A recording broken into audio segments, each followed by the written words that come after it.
and I'm the senior editor at Mom.me. Thank you for joining us today for our discussion of Paramount Pictures film Men, Women, and Children. And we're going to be talking today about parenting in the digital age. I'm here with research psychologist Dr. Larry Rosen, one of Mom.me's editors, Madeline Holler, and bloggers Robyn and Te-Erika Patterson. And today we're going to talk tech and its boundaries and how, as parents, it's part of our everyday lives. We're hyper aware of technology and social media and how it affects our kids. And the film Men, Women, and Children really tackled all of those subjects, sometimes in really scary ways. And the movie revolves around different sets of teens and the parents and the challenges they face when it comes to the internet. So let's get started with some questions.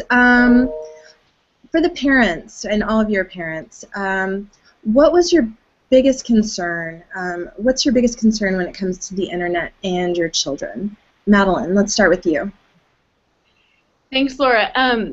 So my biggest, I would say, my biggest concern is just kind of keeping up with it, knowing what's going on out there in all of the new platforms that come out there. I mean, you know, Facebook and Twitter is really kind of old news. There's always something new, and just understanding what's available to kids, how it's used, and what, you know, to what extent they are used. That's kind of a fear or question or thing that I try to pursue in this. Right. Te-Erika, what do you have to say? I just really just the same as Madeline. I just want to know what's out there, what they're using it, and to make sure that they are using them, because I want them to be up on the technology games just like we have to be. So that's very important that they're using them. Right. And Robyn, what's your biggest concern? I think it's kind of a combination of those. It's wanting my kids to be internet savvy and you know, to keep up with their peers, because that's kind of the direction that everything is heading. It's all very internet-based and computer-based, so I want them to be aware of what's out there and use it and be familiar with it, but I also want to be kind of in on the conversation and know what's out there and how they're using it, and you know, what they're being exposed to, and potentially, you know, what they're exposing about themselves before they're really, of course, as a mother, before I feel like they're ready to release that kind of information. Absolutely. And Dr. Rosen, can you tell us a little bit about your expertise in the psychology of technology, and can you talk a little bit about how parents and our kids have become obsessed with tech and also, by extension, social media? Well, one of the things you have to realize is that we're in a real new era here, and the key game changer is this little box that we all carry in our pocket or purse all day long and rest by the side of our bed all night long. And this is the big game changer. This is what has changed our world. It is a font of information, and most importantly, it's connection. And as human beings, we want to connect, and so we get to connect whenever we want. My concern with parents, and I talk to parents a lot all around the world, is that they are simply allowing their children to be on their phone anytime they want. And we know from our research that teenagers, young adults, check their phones every 15 minutes or less, 24 hours a day, 7 days a week, 365 days a year. Most of them sleep with their phone next to the bed, either on vibrate or on. And this is a sign of obsession. We have become obsessed. And part of what we need to do is to rediscover that there's other things out there other than what's inside that little box. And that's what concerns me, and that's what I talk to parents a lot about, how you can work with your kids, set effective limits and boundaries, and yet have them enjoy the wonderful gifts that technology allows them while connecting with their family, connecting with their friends in a way that has a deeper connection than you can by texting just a few characters.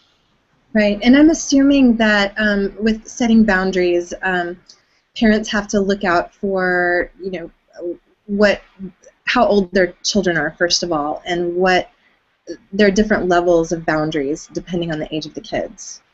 Absolutely. And in fact, it's very important when I talk to children and to parents both, I tell them that you can't just use these devices all the time. And your parents are going to set limits. And when I tell the parents is when the kids are very young, the ratio of tech time to non-tech time should be about 1 to 5. So for every 1 minute they're on technology, it should be about an equivalent 5 minutes that they're off doing something else. As they get older, these days it starts to become level at about the preteen years, about 11, 12, 13. And so for every minute of technology, there should be an equivalent minute, roughly, of non-technology. And then as they get to be teenagers, it's going to flip the other way because they're using technology in their school. But still, for every about 4 or 5 minutes of technology, there should be about a minute or two of time that they're off technology. And I suggest also for parents of young kids that no more than about 30 to 45 minutes at a time before they take that break. For teenagers, it's a different story.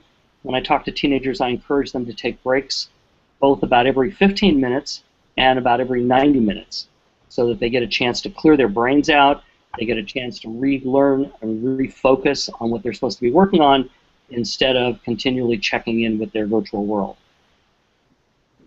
Those are great tips.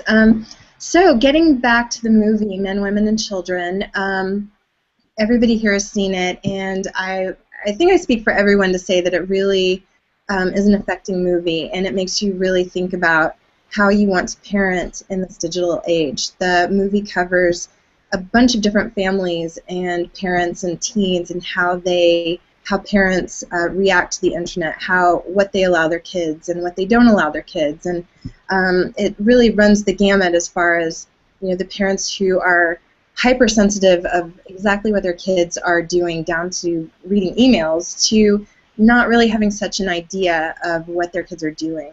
I wanted to ask each of you did you identify with any of the characters? Did something really resonate for you with any of the parents or teens, for that matter? Robyn, how about you start? I think that there is an element in me that wants.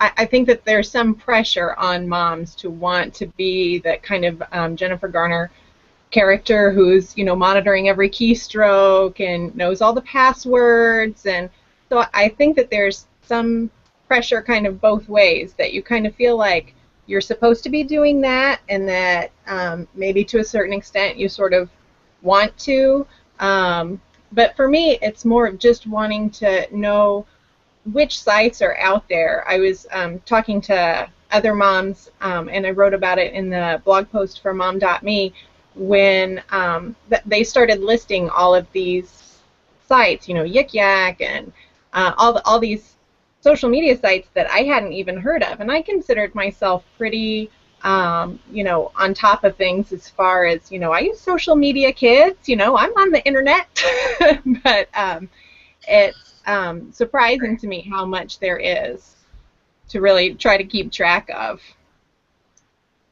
Right. Te-Erika, did you identify with anyone? No, these moms were so extreme on that movie. I was laughing my behind off. I'm like, there has to be some kind of medium in that little spectrum right there. But I mainly identify with the kids, trying to identify themselves and develop who they are, and using this means of communication. They're standing in the hallway with each other, they're texting each other, and they're like 5 feet away. And I've definitely done that before. And just to see it just in that form was just very this movie was amazing to me. Like, to see what we're actually doing and how we're communicating with each other, it really impacted me a lot. Yeah, it's true. It's funny when you kind of get a mirror and see a little bit of yourself, maybe not to the extreme of Jennifer Garner, and you can kind of see, the wanting to protect your kids from, people who are, not as, who are predators, internet predators, that's the kind of thing. And here's Robyn's story that was posted on mom.me, and Jennifer Garner checking every single email, every post of her daughters, and there is that sense of just wanting to protect, but where do you stop and say, I'm actually harming my child in doing this? Madeline, did you have someone who you identified with, or are you more on Te-Erika's side of thinking everyone was extreme?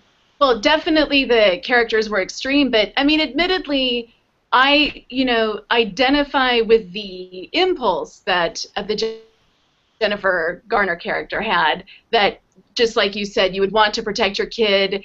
All these bad things are out there and they could be exposed to them.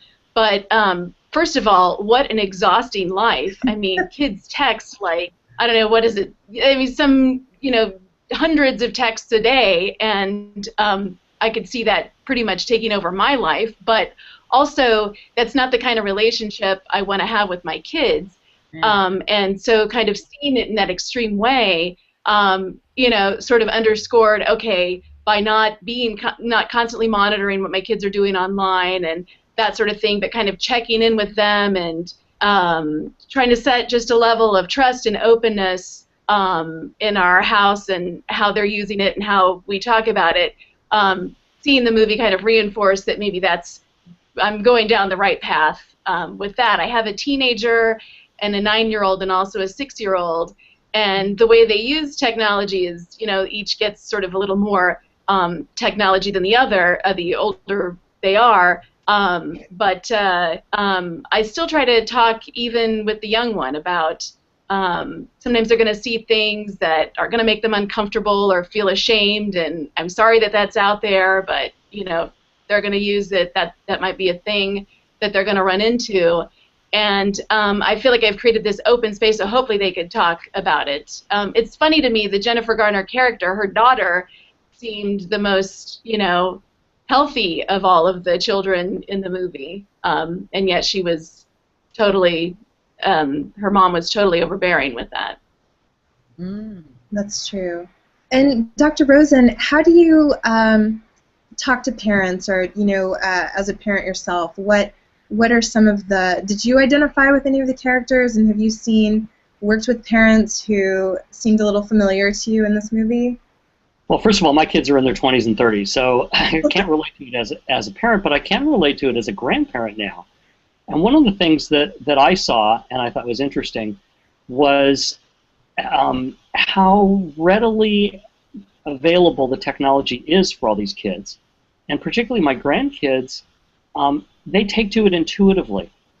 And you can take an iPad and stick it in front of a 2-year-old, and intuitively they know exactly what to do. And then within a few minutes they can find exactly what they want and make it work, which makes the parent's job much more difficult. I did identify with Jennifer Garner's character because she felt like there was no trust there. And I think trust is the most important part. When I talk to parents, I give them a model called the TALK model. And it's T-A-L-K, and the T is the cornerstone, and that's trust. And I feel like if you don't develop trust with your kids, that you're not going to check in on them, that you're going to talk to them about what they're doing, that you're going to say it's a big, bad, crazy world out there, and you may see some things that scare you, come talk to me about them when you do. The other cornerstone is the K, which is for communicate, and I know K is not the starting letter of communicate, but TALK would have made a lousy name for a model. But you have to communicate with your kids. You have to talk with them. You have to discuss what they're doing. You have to find out what are those crazy social media sites that they're now picking up on that we have no earthly clue. Because I agree with you, we may be very technologically sophisticated, but we don't know nearly as much as they do. And obviously, Jennifer Garner's daughter was able to get on Instagram, or no, not on Instagram, on Tinder, I think, and create a secret Tinder account, and that's what the kids will do. So you have to trust, you have to communicate to get that trust, and then the A and the L are assess and learn. You have to assess what they're using. You have to know what those new social media sites are. You don't have to be well versed in them, but you do have to know what they are, so you have to keep talking to other parents, keep talking to your kids. And then the L is you've got to learn about some of these tools that your kids are using. You don't have to become an expert, but you do have to learn so you know what they might bump up against. And so that's really my basic framework for them is a TALK model.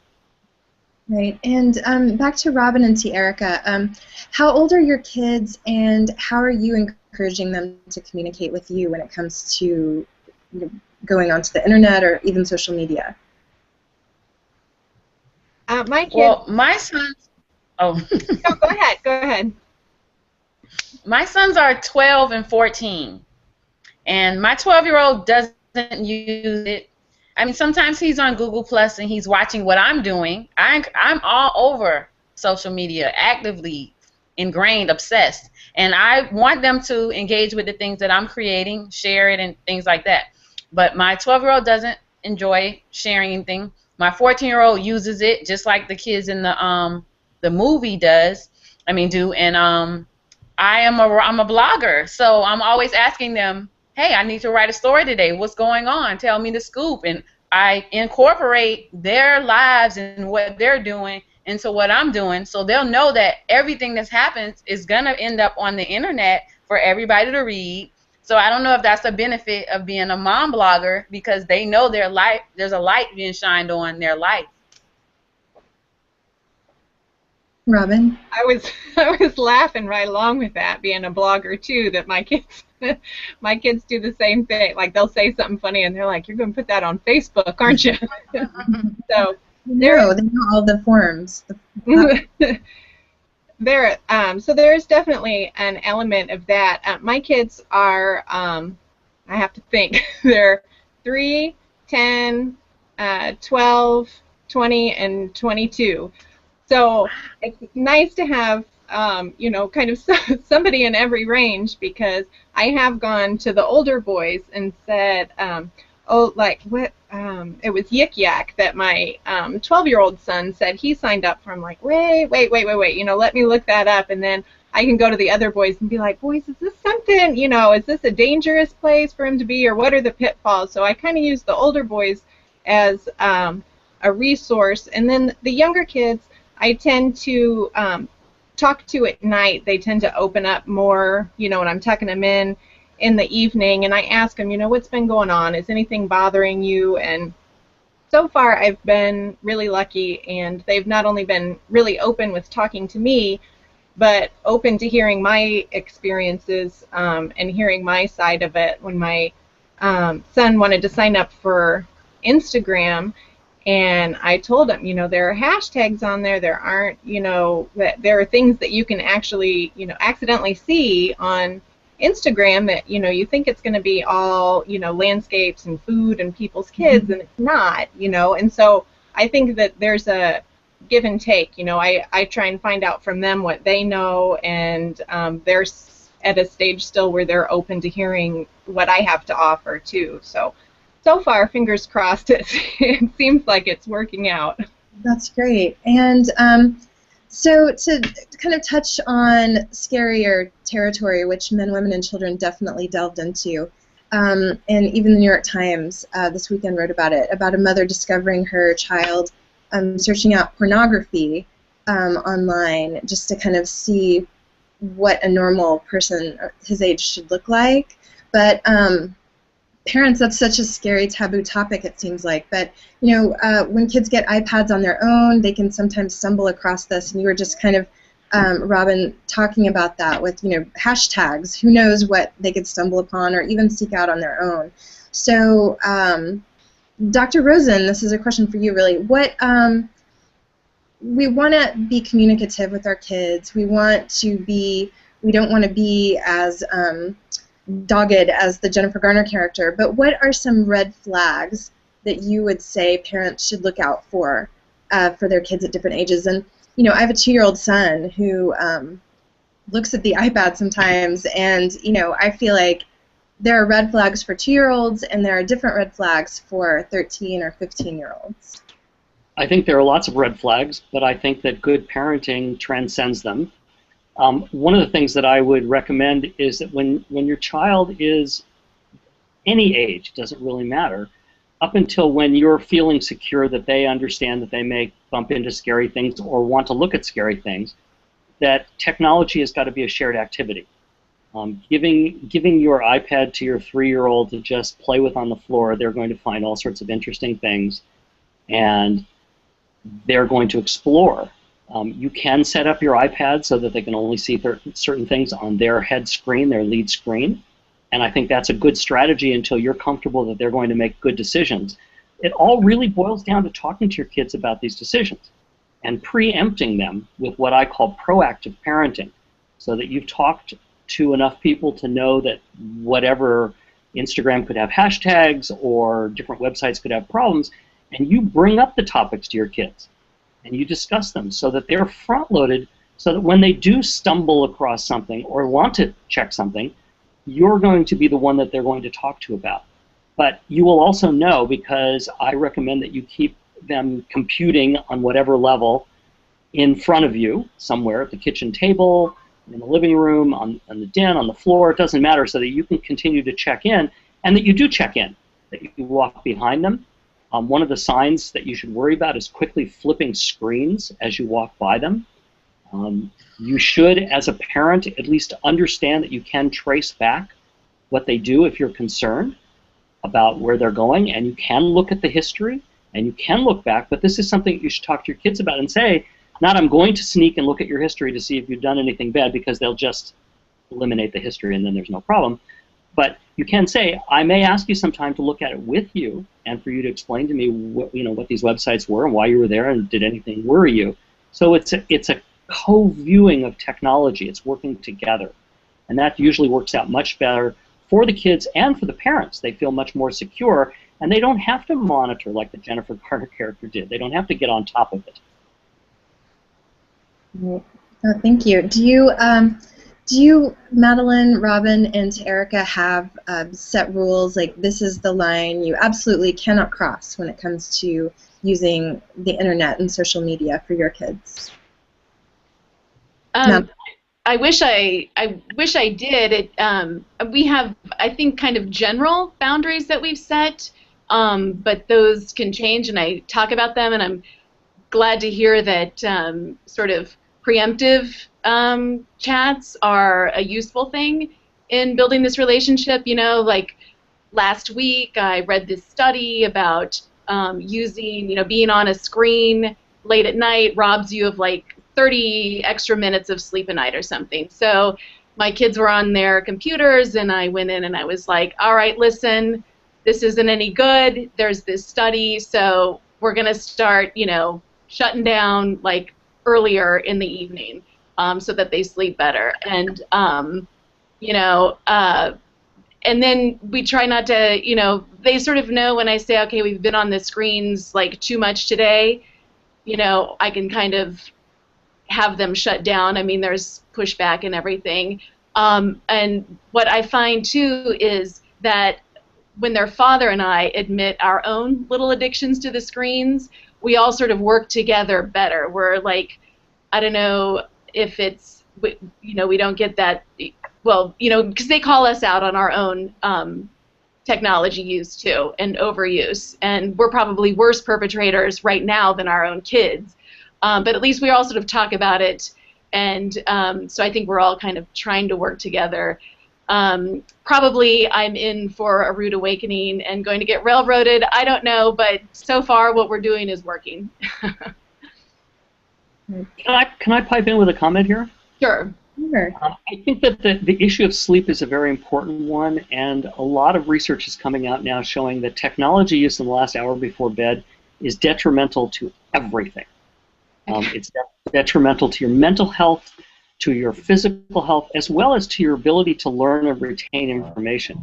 And the National Sleep Foundation, which is the major player in this area, recommends no technology an hour before bedtime that's device-driven, in-your-face technology. You can watch television, you can read a paper book. They recommend, the Mayo Clinic recommends that if you're going to read off of an e-reader or a phone, that you keep it at least 14 inches from your face, which is very uncomfortable to do, so it makes it difficult. And also dim the screen so that you're allowing your brain to release, to take that light, that low-level light, and release the melatonin that helps you go to sleep. The other thing is you cannot let the kids sleep with their phone in their bedroom at night.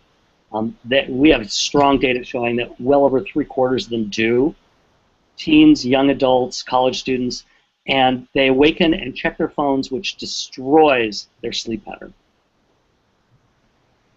That's a good rule. And that rule, I would assume, just is for any age, the hour before bedtime. Including adults. We should all do that also, exactly. And I've started taking my phone out of the room an hour before I go to sleep and moving it someplace else. And I find that even if I go by it, anywhere near it in the middle of the night, I have this draw, and that's the lure of the technology. There's this draw to check it. And we know that college students check their phone at least once every night in the middle of the night after they fall asleep, at least once, and that's somewhere around 80% of them do that. Well, last question. So Madeline answered this a little bit, but for Robyn and Te-Erika, as parents after watching this movie, did you want to change or amend or rethink your approach to social media with your kids or just their internet usage? Is that something that it made you think, oh my gosh, I've got to change this or I've got to adapt to this? What do you think, Robyn?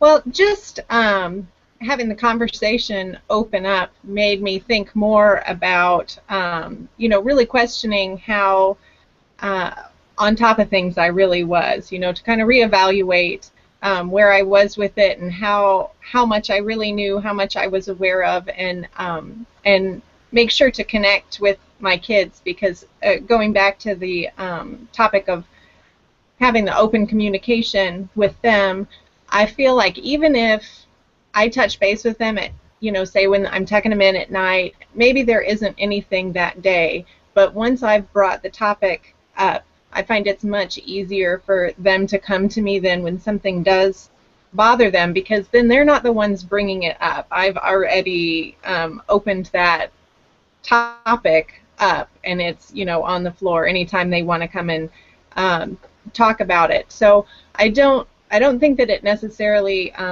changed the way that I parent, but it did renew an awareness and made me realize, okay, I do need to do some research. No matter, it doesn't matter how much I'm on. I'm on Twitter and Facebook and Instagram and all of the, YouTube every day, and I know all that stuff. And then to realize, okay, there's really a lot more there that maybe the kids aren't into yet, and maybe they never will be, but just to make sure that I had more of an awareness of what was going on and to let them know that I was paying attention, because it's important for them to know that, hey, not like mom's looking like she's looking over my shoulder, but like mom's there and she's, the topic is open for discussion.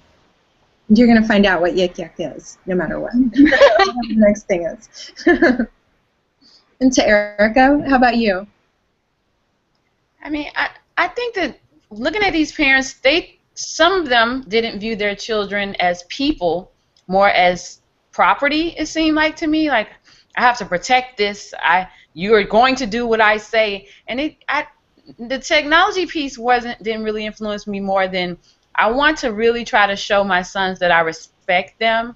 I respect that as children, they're living their own individual lives in their own world, interacting with other children as many adults. They have their own little thing going on. And I really just want to try to instill confidence in them to always try to represent themselves in the best way possible and to do things that are going to make themselves proud. And then if any conflicts happen, they can handle it. They don't always have to run to me. I don't have to always intercede. And that's really what it made me want to do more, was to have more conversations about who you are. What do you want to be in this world? How are you interacting with the people that are in your social circle? Less about the technology piece, though. Very interesting. And Dr. Rosen, did you want to change your approach to your grandchildren even, or did you talk to your kids about their ideas about parenting, or what they do, or their boundaries, that kind of thing? What's interesting is all of my grandkids have parents who are proactive, which I appreciate, and all of them, because they've hung around me for long enough, they know that the kids don't have free reign with technology. My granddaughter, for example, is only really allowed to watch certain shows when her mom's with her. She used to be allowed to just play with the iPad, and her mom found that as soon as she took the iPad away, her behavior deteriorated rapidly and got into crying fits and tantrums, and so she just basically monitors now the times that she's allowed to play with it.